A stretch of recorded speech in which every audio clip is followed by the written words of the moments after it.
I'm so happy and I'm so proud for this medal, because after three years I work hard every morning, every this afternoon, with regime, with problem, with all that I'm doing. This is for me a dream, and now it's true. The dream is here.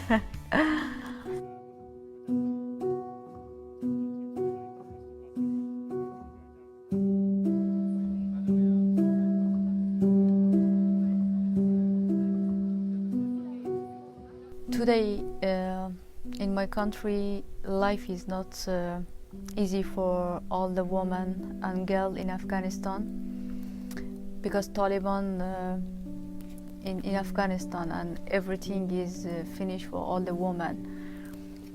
Maybe for this medal, all the women continue life and continue fight with Taliban, and maybe we are together win peace in my country.